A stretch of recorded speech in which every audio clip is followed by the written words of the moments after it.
Why is Hashgacha Pratis such a fundamental concept in Judaism? Excuse me.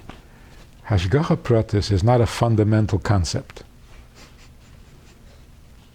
It's simply the law of nature. And it's not just in Judaism.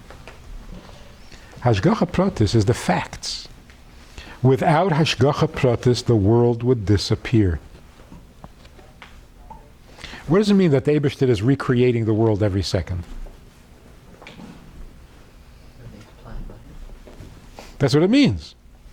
The Eibishter is recreating the world every second means Hashgacha Pratis.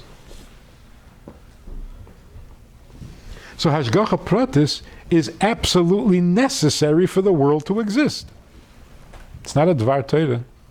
It's not a Kasha on the Rambam. It's reality.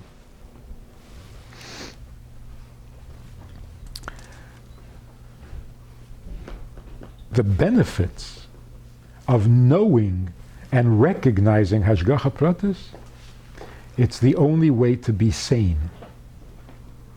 For your mental health, you have to recognize Hashgacha Pratis. If you don't know about Hashgacha Pratis, you're going to crack up. You're not going to be sane.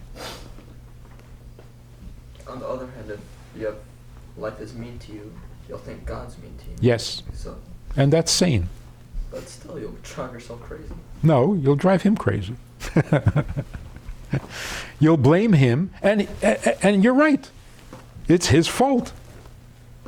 And he doesn't object. Yeah, but your life's still miserable. No, your life is painful and not miserable. Whereas if you don't have Hashgacha Pratis, even when your life is painless, your life is miserable. Because there's no point to it.